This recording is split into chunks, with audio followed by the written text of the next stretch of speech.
Hello, and thanks for joining us today on Seeing Live, the show for Gun Nuts by Gun Nuts, and I'm host Colion Noir, and it's good to be back.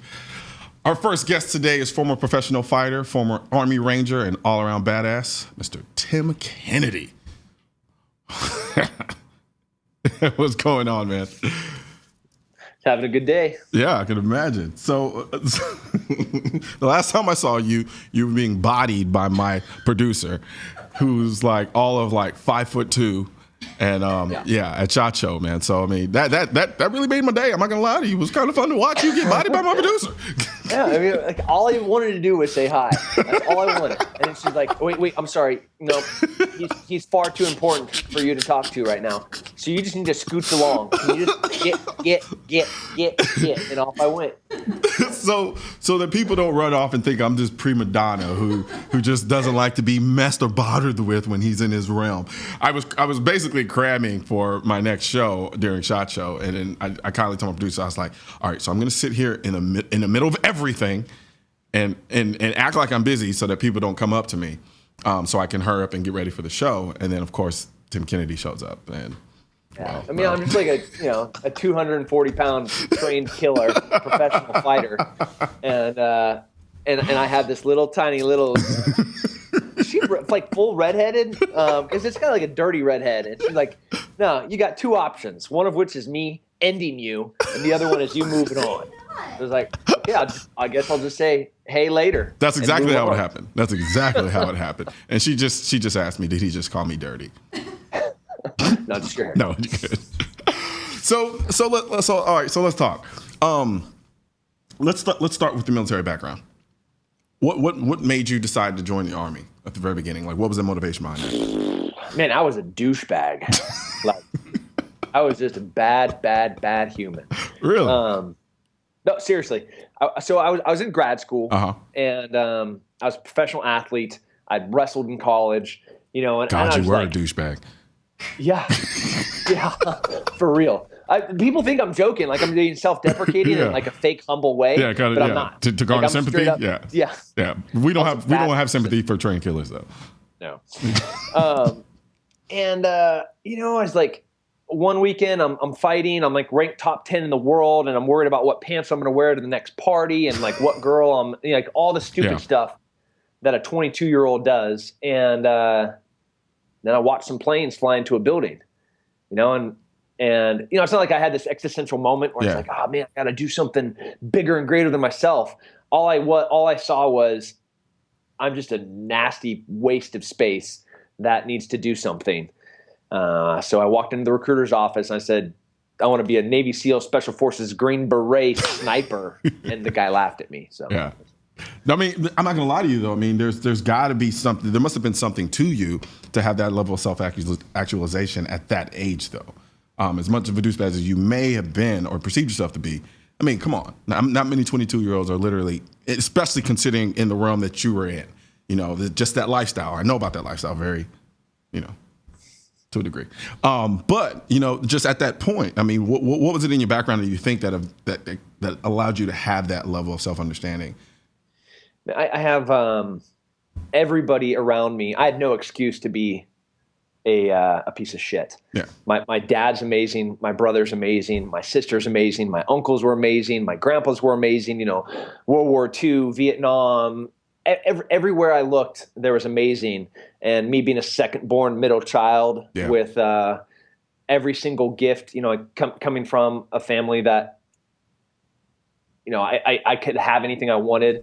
I had no recourse. I had no repercussions for anything that I was doing at that time. Yeah. But I had every opportunity to be something more than I was. So all the ground was set. The table was set. The ground was fertile. Just something needed to change. And that started the course, the genesis of my military career. Fair enough. And so like, what was there any point when you started that you were like, okay, maybe I might have made a mistake, or was it just, it was full blown like, I know I made the right decision at this point, no regrets, nothing at all?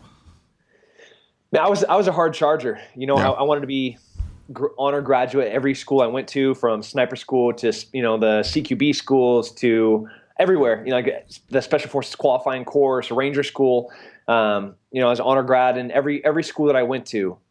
With that said, there were times where I was like, God, this was a really bad idea. And I was trying to figure out you're a really smart guy. And had I been as smart as you, I could have probably figured out a ways to quit, but I'm too stupid and too slow to do that.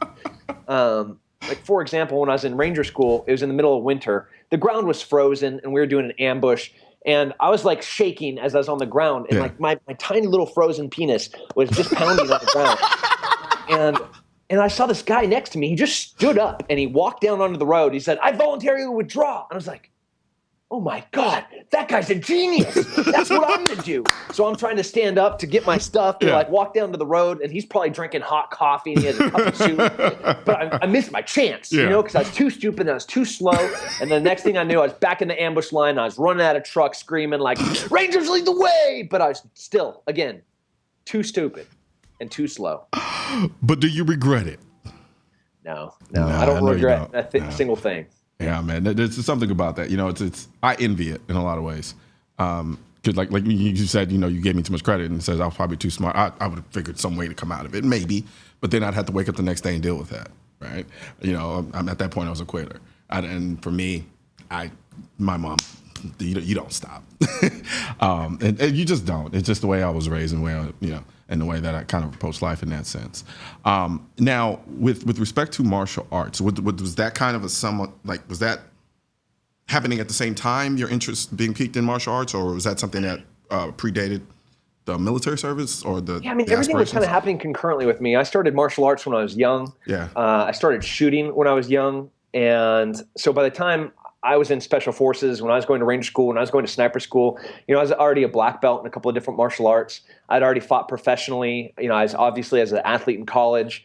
So everything was happening kind of concurrently, and that's where a lot of the anomalies were taking place. Is you had a really, really elite level athlete, elite level fighter, elite level shooter that was in elite units on the military, where I thought I would be special, but I wasn't, because everybody was just as capable of an athlete, just as fast as a shooter, just as accurate of a shooter, and obviously way smarter. So, it was just trying not to drown on a daily basis in the mistakes that I was making. Would have filled a swimming pool. Yeah, but nonetheless, you still excel. At times, when my bosses weren't like beating me bloody and dragging me through the street or saying, get back on the truck. No, you can't get on this helicopter mission. Go shave the back of your hands, you ape. Wow. That is a verbatim sentence I've been told numerous times. And I don't even have hands. I was going to ask you, I was like, what are you struggling with over there, dude? I know this one girl. If you want her number, she could probably help you with that. I'd appreciate it. I mean, as long as she has like trimmers, maybe even a chainsaw. I don't really talk about my extensive background in martial arts. I like to keep things kind of secret squirrel level. But I do remember. I remember vividly getting ready to do what I need to do to get my yellow belt. Those were really trying times in my life. So I remember walking out of that daycare and thinking to myself, this probably isn't for me.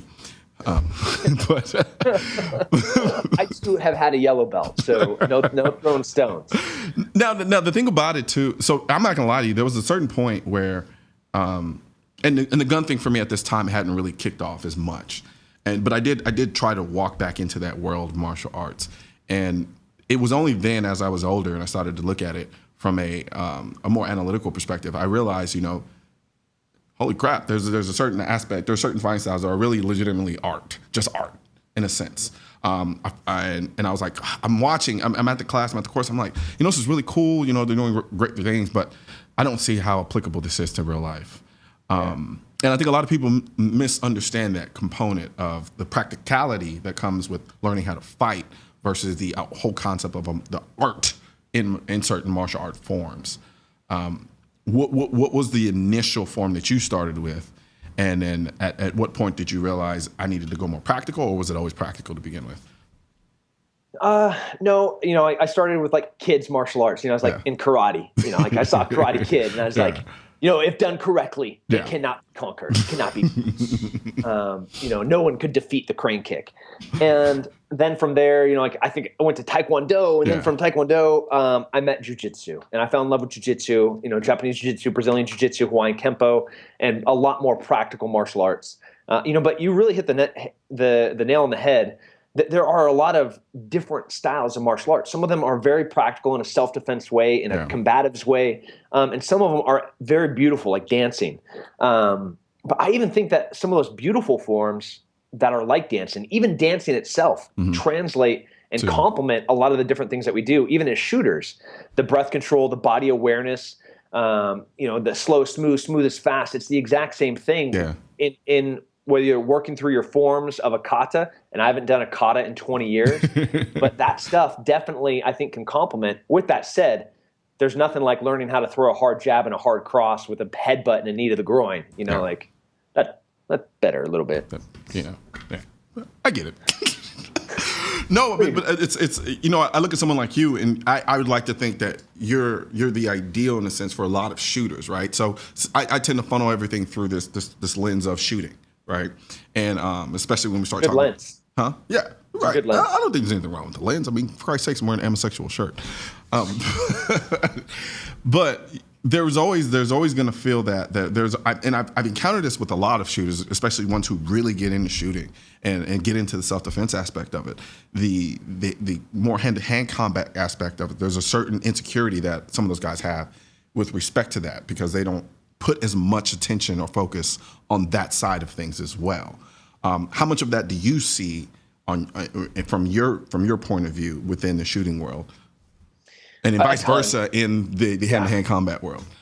Oh man, like one of the things that irks me. I mean, I sometimes just want to list my credentials so people can understand that when I'm saying things, you cannot maybe find somebody on the planet that has more experience in this. From countless tours in Iraq, countless tours in Afghanistan, countless tours to Europe, Africa, South America, counter poaching, counter drug, piracy. Like I've been doing this for 15 years. Yeah. I've been a martial artist for 30 years. And when I hear somebody that goes, man, that's really great, all that like kung fu stuff that you do, but I'm always packing. And I was like, yeah, bro, I'm always packing too. That doesn't change things. Like the when you boil everything down, it comes to a chassis, and that chassis you can add tools to it or you can take them away. But the modality of lethality is it doesn't matter what's in my hands. I'm going to close the distance with the enemy and I'm going to destroy it. Yeah. Whether that's a paper target, that's a steel target, that's at a competition, whether it's 3-gun or NRA, it doesn't matter what it is. I'm going to close distance with that target and I'm going to destroy it. And it doesn't matter what's in my hands. I'm going to be the best I can with what's in my hands, and whatever that tool is, I'm going to become proficient with that tool. You give me a knife, you're dead. You give me a gun, a pistol, you're dead. You give me a rifle, whether it's a carbine or a long gun, you're going to have a rough fight regardless. Yeah. So I think that answer of, oh man, I'm always packing, or it's a good thing I can shoot, that's the lazy answer. But before we went on, you're telling me like, hey man, I get on the range, I'm doing range cardio where you're running up and down the range. How many people do that that are listening to this right now? 1%? Maybe less? Yeah. But that's exactly the answer. That's the response that it should be. Like, man, I'm just trying to be a better shooter. Yeah. Well, how do you get better? You've got to put in the work. No, you're right. You're absolutely right, man. And I remember those. I hate those days. When those days come, it's like, oh, it's range cardio day. And I'm like, damn. But nonetheless. They suck. It is. Yeah, they do. A lot. but like you said, I mean, you got to do what you have to do. So we're going to take a quick break real quick. And then when we come back, we're going to talk about life outside of the ring. And then I'm going to throw you right back in the ring and talk about that too. So, yeah. We'll be back.